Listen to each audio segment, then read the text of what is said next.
තස්ස භගවතෝ අරහතෝ සම්මා සම්බුද්දස්ස අතිපූජනීය මහා සංඝරත්නයන් අවසරයි ශ්‍රද්ධා බුද්ධ සම්පන්න පින්වත්නි පින්වතියනි පින්වත් දර්දරියනි අද අප බලාපොරොත්තු වන්නේ සතර සතිපට්ඨානයේ අයත් කායානුපස්සනාවෙහි මේ කය පිළිබඳව මේ කය මලාට පස්සේ ඇතිවෙනා ස්වභාවය පෙන්වන පළමු සිවතික භාවනාව සිද්ධ කරන්නේ. ඒ වගේම නව සිවතිකාය පබ්බ කියලා මේ කය වැරසෙනකොට අවස්ථා 9ක ස්වභාවය පෙන්ලා තියෙනවා. අන්නේ ආකාරයෙන් මේ පළමු අවස්ථාවක මැරිච්ච කයට සිද්ධ වෙන ස්වභාවය පෙන්වලා ඒ මුල් කරගත්ත විදර්ශනා භාවනාවක් නිවන් දකින්න භාවනාවක් දේශනා කර තිබෙනවා. අන්නේ දේශනාවයි අද අපි බලාපොරොත්තු වෙන්නේ විග්‍රහ කරලා තේරුම් ගන්න. පුනත පරම් වික්කවේ වික්කු තේයතාපි පස්සේය ශරීරං සිවතිකාය චණ්ඩිතං ඒකාහ මතං වා දීහ මතං වා තීහ මතං වා උද්දු මාතකං විනීලකං විපුබ්බක ජාතං සෝ ඉමමේව කායං උපසංහරති අයං පිකෝ කායෝ එවං ධම්මෝ එවං භාවි ඒතං අනතිතෝති. මේ ආකාරයෙන් මේ පාළි වාක්‍ය වශයෙන් දේශනා පෙන්වා තිබෙන්නේ අන්නේ භාවනාව අපිට වැටහෙන භාෂාවෙන් විග්‍රහ කරලා තේරුම් ගන්නට දැන් බලාපොරොත්තු වෙමු.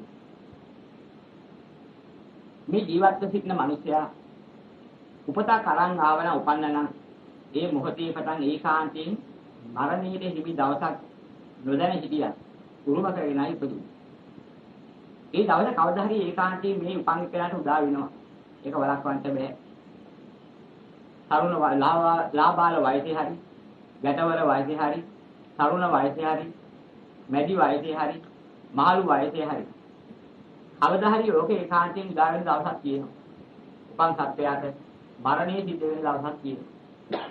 මෙන්න මේ දවස පිළිබඳව බුදුන්වහන්සේ හිටියට යථාර්ථය මොකද්ද? මේ දවසේ ඒකාන්තයෙන් ආපු දවසට එතෙක් මේ කය කුණු වෙන්නේ නැතුව පවත්වාගෙන ආපු ක්‍රමේ එදාට ඉවරයි. මොකද්ද වෙන්නේ? ජීවිත රූපේ කියන කර්ම ශක්තියෙන් ගොඩනැගෙන එක්තරා ශක්ති බලයක් අර ධාතු හතරෙන් ගොඩනැගිච්ච කය ඒ මනුෂ්‍ය කයක් හැටියට නැත්නම් සත්ව කයක් හැටියට ඒ ජීවත් වෙන කාලය තුළ පවත්වාගෙන එනවා. ඒ ජීවිත රූපේ නැවති කර්මජ රූපේ නිෂ්පාදනය වෙවි. ඒ අවශ්‍ය කර්ම ශක්තියට සම්බන්ධ වෙලා ඒ ආකාරයෙන් ගොඩනැගිලා සකස් වෙලා එන ඒ කායික ස්වභාවය ඒ ක්‍රියාවලියට ගෝචරලා තියෙනකම් අපි කියනවා ජීවත් වෙනවා පේනවා. අර මලමිනියට වෙච්ච දේ මලාට පස්සේ වෙනදී ඒ වෙලාවේ සිද්ධ වෙන්නේ යලි පෝෂණය වෙනවා. ඒ වගේම කුණු ඉවත් වෙනවා. ඉවත් කරනවා නැවත කන බොන දේ පෝෂණය කරනවා. මෙන්න මේ බඳවන්නා වූ ජීවිත ක්‍රියාවලියක් පවත්වන නිසා අපි දකින්නේ යා ජීවත් වෙන කෙනෙක් හැටියට. ඒ ජීවත් වෙන කෙනා මැරිච්ච දවසට මොකද සිද්ධ වෙන්නේ? අර ජීවිත රූපේවත් ඒ කය එසේ නිරුපදිතව පවත්වාගෙන යන්නේ හැකියාව සම්බන්ධතාවයෙන් ගිලිහිලා ගියාට පස්සේ කියනවා මේ කය මල ජීවිතේ කෙලවර වුණා. අන්න ජීවිතේ කෙලවර වුණාට පස්සේ මොකද වෙන්නේ? ඒ කෙලවර වෙච්ච මල කඳ දවසක් ගත වෙනවා, දෙකක් ගත වෙනවා, තුනක් ගත වෙනවා, ඉදි වෙනවා, නිල් වෙනවා, යනා ඕජස් කරලා කුණිලා වැක්කෙන්න පටන් ගන්නවා. මෙන්න මේ ආකාර සත්‍යයටපත් වෙනවා. ඉතින් අපි හිතා ගන්න ඕනේ මේ අවස්ථාව අමුතොහනක ගිහින් දැම්මම මේ කය සිද්ධ වෙන්නේ ඔහොමයි. අදිසි දවලා පුච්චලා දැම්මොත් ඔය දේ දකින්න හම්බ වෙන්නේ නැහැ. යට කරලා දැම්මහම ඒකත් දකින්න හම්බ වෙන්නේ නැහැ. එහෙනම් මේ කයේ තිබෙන කයට සිද්ධ වෙන ස්වභාවය යථා ස්වභාවය දකින්න අපි හිතා ගන්න ඕනේ හිතෙන්. මලාට පස්සේ අමුතොහනකට ගිහින් දැම්මා කියලා. අමුතොහන කියලා කියන්නේ ඉස්සර මිනි දාපු ක්‍රමයක්. අද වාගේ පොළවේ වලවල් කපලා වැළලුවේ නැහැ. මිනිසු නැති මහා කැලෑ ප්‍රදේශයක ඈත ගිහිල්ලා ඔය කුණු වෙන්නේ වලමිනිය කැලේ කොහාට හරි දාලා යන්නේ. ඊට පස්සේ මොකද ඉන්නේ කැලෑ සත්තු ඇවිදilla නරි ඇවිදilla ඒ වගේ සත්තු කබරේ රෝගී සත්තු ඇවිදilla අර කුණ කාලය යනවා. එතන කුණු වෙලා දිරලා යනවා. මෙන්න මෙහෙම දෙයක් කයද සිද්ධ වෙනවා. අර බුදු පියාණන් වහන්සේ වැඩ ඉන්න කාලෙදී තිබුණේ ඔන්නේ අමුසෝහන දාන ක්‍රමය. අන්නේ ක්‍රමයේ මුල් කරගෙන බුදු පියාණන් වහන්සේ හොඳ කර්මස්ථාන භාවනාවක් පෙන්නවා නිවන් දකින්න හේතු වෙන්නේ. ඇයි එහෙම කියන්නේ? අපි හිතා ඉන්නේ මේ ලස්සනට හදාගත්ත කය මේකේ වැඩි මේක හදාගෙන Tamanට ඕන විදිහේ පසුතලයක් හදාගෙන බොහෝ කාලයක් ජීවත් වෙනවා මොකද හැඟීමේ යුද්ධෙ ඉන්නේ. නමුත් අපේ මුලා අදහසක් මිසක් ඒක ඇත්තක් නෙවෙයි. අපේ බලාපොරොත්තුව හරියන එකක් නෙවෙයි. මෙන්න මේ ආකාරයෙන් මේකයි මෙයිච්ච දවසට කොච්චර අකමැති වුණත් කරන්න දෙයක් නැහැ. ඒ උරුම ස්වභාවය යන හේතුන් ගෙවි ගියාද? ඒ ජීවත් වීමේ ඵලයේ ඉහාට නැහැ. ඒක ඉවරයි. එහෙනම් මොකද්ද සිද්ධ වෙන්නේ? මෙන්න මේ ක්‍රියාවලිය නිසා මරණයටපත් වීම ඒකාන්ත වෙනවා. අන්නේ බඳු මරණයටපත් වුණාට පස්සේ මොකද්ද සිද්ධ වෙන්නේ? ඔන්න ඔය ක්‍රමයට කුණුවේට පටන් ගන්නවා. දවසක් ගියා, දෙකක් ගත වුණා, තුනක් ගත වුණා, ඉදිමුණා, දීජ වෙලා කුණු වෙලා උදත් කරන්න පටන් ගත්තා. මෙන්න මේ තත්ත්වයටපත් වෙන මිනිහක් දැක්කම අන්න ගිහින් හිතලා බලන්න කියනවා. අද කාලේම මිනිහ දකින්න කොහොම අමාරුද? එදා සුලබ නිසායි ඒක මේ පුළුවන්කම තිබුණේ. නමුත් අපි අද හිතෙන් හිතාගමු. සිද්ධ වෙන්නේ ওই ටිකයි. එහෙනම් අපි හිතෙන්ම මිනිසෝහනක් මවලාගේ. අපි ඔකට එහෙම ගියා නම් දැන් මිනිහා දාලා තියෙන හැටි හිතෙන්ම මවලා දැක්කම අපි දකිනවා මේ ජීවත් වෙලා උඩ පැන දඟල සෙල්ලම් කරගෙන හිටපු කෙනාට නමුත් බලාට පස්සේ දවස් 1යි 3යි බලා ඉඳද්දි සිද්ධ වුණේ මොකද්ද කියලා. මොකද්ද සිද්ධ වෙන්නේ? ආයෙ රකින්න විදිහක් නැහැ. කුණු වෙලා යනවා. එච්චර කාල මොකද කරලා තියුනේ? ජීවත් වෙලා ඉන්නකම් කුණු වෙන හරිය හේතුවා. ගඳ ගහන හරිය හොද ගිහිල්ලා. සුවඳ උලාගෙන ජන සමාජය අතරට ගිහිල්ලා මම ගඳ නැහැ සුවඳයි කියලා හැවැත්තුවා. මේ කරපු වැඩක්. ඒ වගේම වැහැරිච්ච පොළක් කුණු කොටස් ඔක්කොම අරගෙන මම හරිය පිටිහිදුයි කියලා පෙන්නවා බොරුවට. දෙන්නකදී ඕකයි බොරුව පෙන්නුවේ. ඇත්ත වැහුවා. ලස්සනයි කියලා හිතා මොකද කරන්නේ? එක එක විදිය හැඩවැඩ ඇඳුම් පැළඳුම් ඇඳගෙන බැඳගෙන ලෝකයට ගිහිලා පෙන්නවා මම ලස්සනයි කියලා බොරුවක් පෙන්නුවා. ඇත්ත වැහුවා. මෙහෙම බොරු කරගෙන හිටියට ඒ බොරු කරපු මායා මනස එතන ක්‍රියාත්මක නොවෙන දවසට ආවට පස්සේ අනාතයි. දැන් මොකද්ද වුනේ? දැන් සිද්ධ වෙනවා වහන්න කෙනෙක් නැහැ. අන්නේ නිසා මොකද වෙන්නේ? හංගන්න කෙනෙක් නැහැ. අන්න දැන් මලමිණියට සිද්ධ වෙන දේ බලාගෙන ඉන්න පුරුදුනහම මෙන්න සිද්ධ වෙන දේ හරියටම පේනවා. වහන්න කෙනෙක් නැති නිසා, රකින්න කෙනෙක් නැති නිසා. දැන් මොකද්ද සිද්ධ වෙන්නේ? අර දවස් ගානේ දවසින් දවස ඇති වෙන වෙනස් වීම නිසා ඉදිමිලා කුණු වෙලා නිල් පාට වෙලා ඒ වගේම ඕජස් කරන්න පටන් ගන්නේ. ඕජස් වැටෙන මිනිහක් බවට පත් වෙනවා. මෙන්න මේක දැක්කාට පස්සේ බුදුරජාණන් වහන්සේ දේශනා කරනවා මේ භාවනාව කරන හැටි. කොහොමද කරන්නේ? මලමිනියා කියන දේ දේශනා කළේ නෑ. කොහොමද කරන්න පින්නේ? උන්වහන්සේ පින්නනවා මේ මලමිනිය වශයෙන් අද තිබෙන මේ කය අතීතයේ කොහොමද තිබුණේ ඊට මුලදී කොහොමද තිබුණේ? ජීවත් වෙලා ඉන්න කාලේ කොහොමද තිබුණේ? හරි වටිනා දෙයක් කියලා හිතාගෙන අර මනෝ මායා දර්ශනයේ ගෝචර කරගෙන ඒක ලස්සන කරලා හැඩවැඩ කරලා ගඳ හැරලා සෝදලා සුවඳ ගාලා ලෝකේ මුලා කරගෙන හවත්ත ලෝකේ අයිති කරගන්න දඟලුවේ එතරම් නේද මේ අද? ඒ කය නේද මේ? මම කිය හිටපු කෙනාගේ කය නේද මේ? ඕ කය මම වෙලාද? ඕ කය මගේ වෙලාද? ඒ කය ආරම් පැනපු උඩ පැන නඟපුවා කොහොමද? ලැබුත් අත්තානාන්තර කෝ එයා කෝ පිළිසරණක් වෙලා මමයි කියලා හදාපු දේවල් මගේ කියලා හදාපු දේවල් මේ ඉදිමීම වළක්වනවද? මේ කුණු වෙන එක වළක්වනවද? ඒවට කරන්න පුළුවන් හැකියාවක් තියනවද? ඒ සියල්ලම අනාතයි. කරලා තියෙන බොරුව. බැරි වුණා ඉතිය කරගන්න කය රකින්න උත්සාහ කළා. බයෙන් දැගලුවා. මොනවා කරත් බැරි වුණා කය රකින්න. අද රකින්න කෙනෙක් නැහැ. අද කුණු වෙනවා. එහෙනම් මොකද වෙන්නේ? මේ මාවාගේ හිටු කෙනෙක් නේද? ජීවත් වෙලා ඉන්නකොට මම වාගේ. අද මොකද වෙලා තියෙන්නේ? බලාට පස්සේ කුණු වෙලා. එහෙනම් මට මොකද වෙන්නේ? මමත් අනාගතයේදී මේ මලමිනිය හා සමානව කුණු වෙන දවසක් එනවා. එහෙනම් මොන જાතිය බොරු කරගෙන රෝගේ නවත්තන්න හැදුවත් හරයක් ඇති දෙයක් අරින්න මම කිව්වේ නෑ. මේ මම කියන වගේ කියන සියලුම දේවල් වල ස්වභාවය මොකද්ද? මෙන්න මේ ආකාරමයි. එහෙනම් මොකද වෙන්නේ? දිලකල වෙලා කුණු වෙලා යනවා කයක් නේද මේ මමත් අරගෙන ඉන්නේ. අනාගතයේ මතත් මෙන්න මේ ටික නේද මෙහෙමුව සිද්ධ වෙන්නේ. එහෙනම් මරණය අයිති මට. කුණු වීම අයිති මට.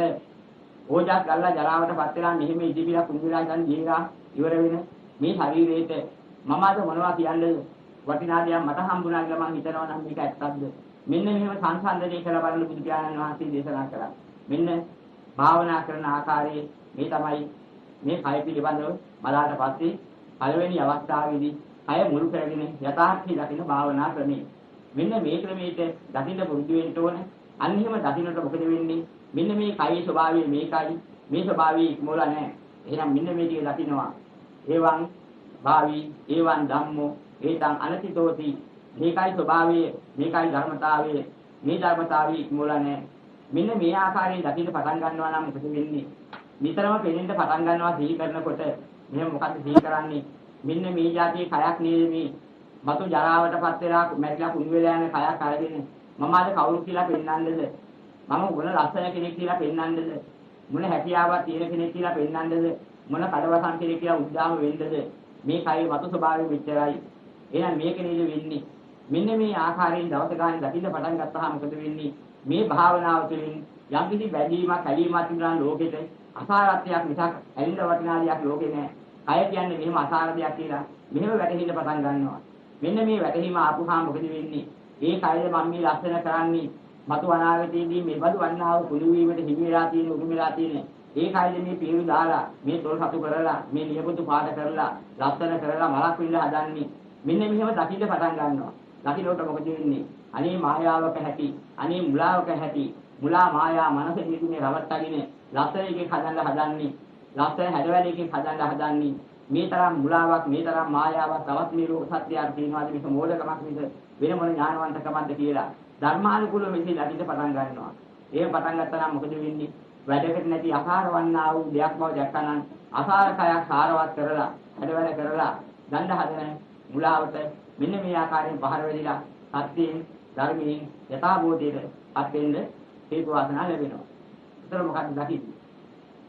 මේ කය මැරිලා යම් දවසක කුණු වෙනවා ඇට කටු දිරලා මහා පොළවට පස් වෙනවා හැඩ වැඩ කියලා මෝඩයෝ මෙහි රැවටෙනවා අතහැර විදුන දවසට නිවනම වෙනවා.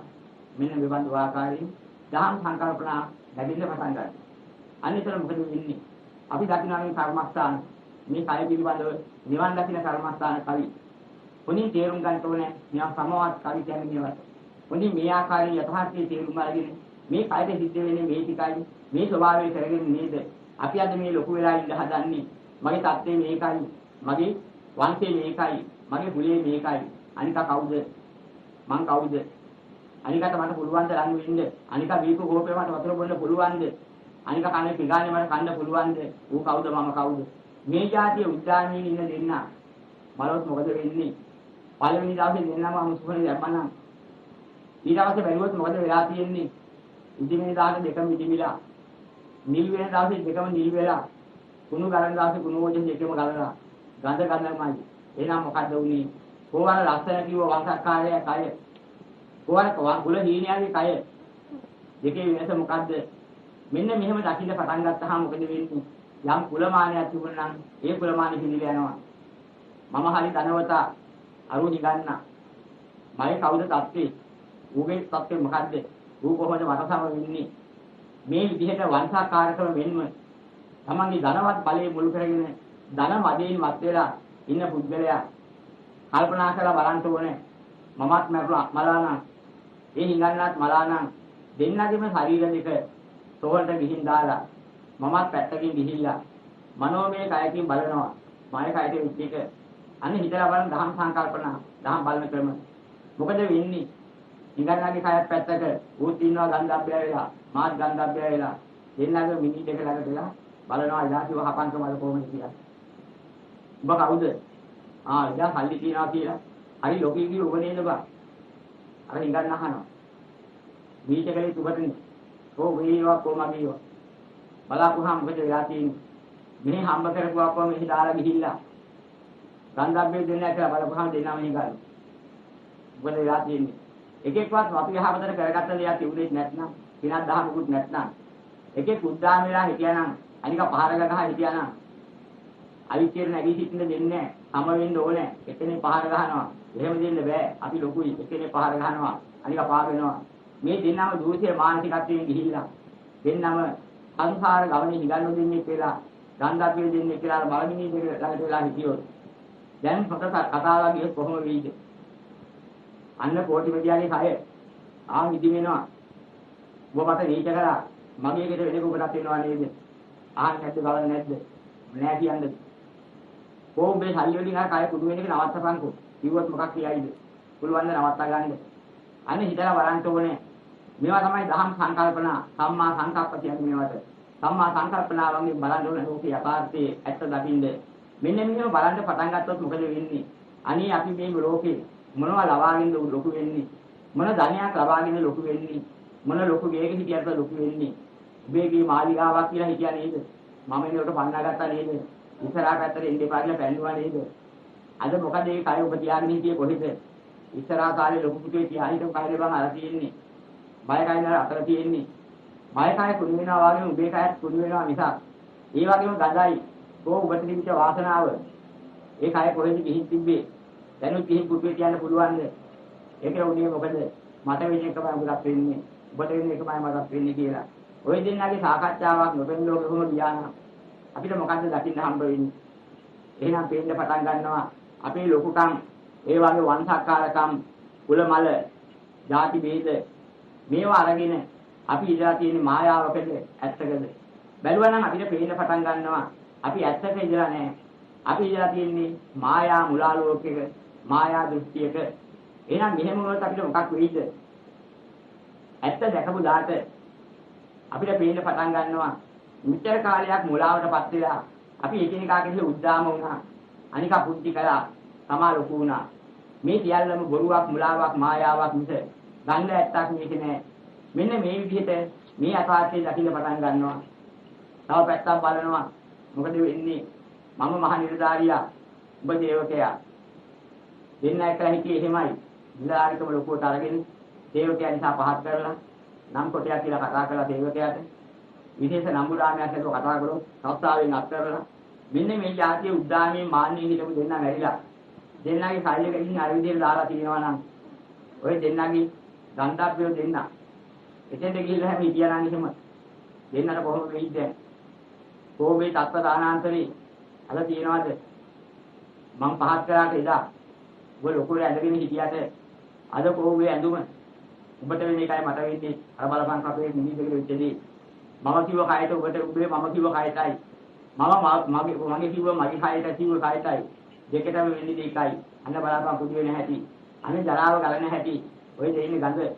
ඔන්න දැනෙන්න පටන් ගන්නවා. එහෙනම් මොකක් වෙයිද? අපි දැන් තියා ඕක හිතුවනම් අපිට තවදුරටත් ඉතුරු වෙන්න නිල මතයක් ඉතුරු වෙයිද? ඊනමානයක් එයිද? උච්චමානයක් මතුවේයිද? මෙන්න යථාර්ථයේ දකින්නකොට මේ මාන හිදිලා යනවා. මේ මුලාවල් අත්හැරලා යනවා. ලෝකයාට ගරහන, ලෝකයාට නිඳා පහත් කරන, ලෝකයාට පහත් කරන ගතියක් තිබුණා නම් ඒවා දුරු වෙලා යනවා. එහෙමනම් අපිට අසාධාරණයක් කරනවා. මේපතු අදහසක් තිබුණා නම් ඒ පහත් කෙනාගේ බඳු දීචත්‍ය දුරු වෙලා යනවා. සමගිය සමාදානයේ උදා වෙලා අපි කවුරුත් මැරිලා කුණු වෙලා වැහැරිලා යන අය නේද? ඒ ටික උරුම කරගත්ත අය නේද? ඒ උරුමේ නැති හදික් නැහැ. ඒ උරුමේ නැති හිතුවරෙක් නැහැ. ඒ උරුමේ නැති ධනවතෙක් වංශකාරීක් නැහැ.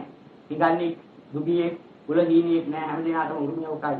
මෙන්න මේ ටික දැනගත්තා නම් මෙබඳු කයක් සහ එබඳු කයකින් ලැබෙන සත්‍ය දානාන්තරයක් අරගෙන උද්දාමීන වටිනාදයක් මේ ලෝකේ මට තියෙනවද?